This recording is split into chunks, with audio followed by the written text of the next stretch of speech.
my name is Mike Hurst from Highland Farm, and today I'm going to talk about fall needle drop. The fall needle drop happens to all evergreens, regardless of what kind they are, and usually it's found on the interior part of the tree, such as this right in here. Usually, all evergreens lose about 1/3 of their canopy every year. Most people don't see it because it's happening on the inside part of the tree. But regardless whether it's hemlock or a holly, a cypress or an arborvitae, a spruce or any of the pisceae, they all have this fall needle drop. Usually what happens is, like, again, it does fall on the inside, and sometimes when we dig it up out of the ground, they experience abnormally more fall needle drop than what they would do if they weren't in the ground. This is due because of the stress they have when they get dug up out of the ground. Since the roots have been cut when we dig them, there's not as many roots in the ground to support the foliage up top, so that the plant does not get as much water as it normally does. Therefore, the plant has to get rid of certain parts of the tree, and that's usually the interior parts. You can look at that and say, oh, it's very bad, my tree's turning brown, but it's actually a good response. It's better than having a part of the tree or a branch die off or any, like, all the lower parts dying off. It's much better than that. When a plant looks at itself and sees which part it can get rid of and which part to keep, the parts that it gets rid of is the interior parts, because it does not get as much sunlight, therefore it does not photosynthesize as much, and it doesn't create as much energy as the parts on the outside. The parts on the outside also are much more important because they are continuously growing, and they're going to be the parts where the new growth comes in for next year. So when you see fall needle drop, it's nothing major. It usually happens right after transplanting, especially in the fall, and you don't be too alarmed by it. It is a natural phenomenon, and that's all evergreens have. And sometimes it can be quite severe and scare someone, is correct, Mike? Yeah. Like down here, you could look at these trees and say, wow, that's a lot of fall needle loss or drop. And actually, the trees are fine. They will grow through this, and they will fall on the ground and become the mulch for that tree for next year. That's right. Okay, well, thank you very much. And you can see over here, here's a holly, and you can see some of the yellowing there, and that's doing the same thing. It's got some needle loss. Nothing to be concerned about. We're here at Highland Hill Farm on Route 313 in Fountainville, PA. I'm Bill Hurst doing the photography. I own the Highland Hill Farm.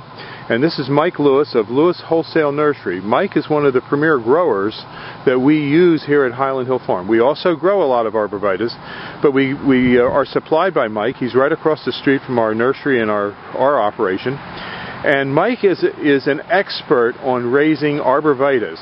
Mike went and graduated from the Longwood School in Chester County, Pennsylvania, and he's a premier grower in Pennsylvania, world-renowned grower. I shouldn't say that, but that is the truth. Everyone in northeast Pennsylvania and the eastern seaboard who raises arborvitaes and nursery stock knows Mike Lewis here. So he's well known, and he's going to talk to you today about arborvitae trimming and how to trim them properly. And these are small arborvitaes, a Zebrina, green giant, and an emerald green. Okay, Mike. All right, what you want to do with your arborvitae is, when you prune them, you want to encourage them to have a single stem. Just one stem coming up out of the middle, like right here. What you want to do is knock back some of these extra stems. Here in the Northeast, we get a lot of wet, heavy snow, and if you have too many stems, they have a tendency to pull apart. Most of the time, they'll spring back, but sometimes you might get some breakage. So what we like to do is take the head shears and knock these tips back just a little bit, which will encourage a fuller, fatter plant, as well as keeping it up into a single stem. In school, we were always taught, when in doubt, cut it out. So you always want to, don't be afraid to take a little bit of foliage off the tree. Here, none of these plants, branches will come up into a single stem anymore, or into a multiple stem. You cut them back, this stem will dominate. Here on the green giant, we're going to do the same thing. This is a fairly full plant, so we're just going to tip it back all the way around to make a nice, fat, heavy plant. On green giants, we get a lot of vigorous growth, so you always want to make sure you just knock your tips back just a little bit, because they'll stretch out because they grow so fast. On the emerald greens, it's a much fatter, fuller plant, so you don't have to shear them nearly as hard. Just tip them back, go around the plant, and again, you have a couple little stems developing here.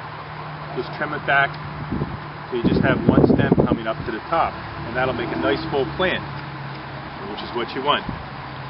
Okay. That's it. Have a good day at Highland Hill Farm. Okay, thank you very much, Mike. We'll see you.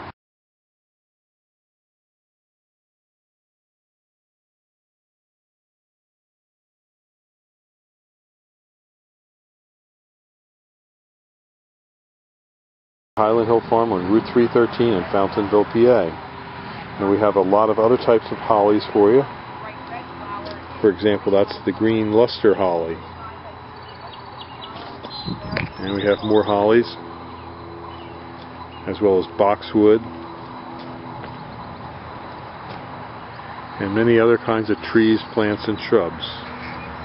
We're growing on a couple hundred acres here in Fountainville, and we also have a couple thousand acres in Milan, PA, in Bradford County. We deliver and plant up and down the East Coast, so call us for your tree and shrub needs at 215-651-8329. And again, this is your Helleri holly foliage right here. Nice little plant.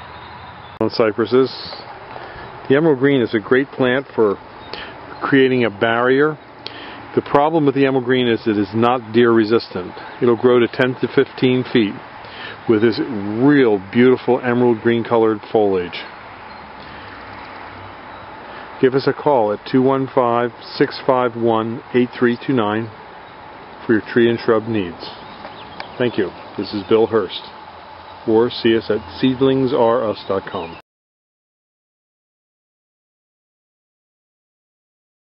seedlingsareus.com, and our phone number is 215-651-8329. Thank you.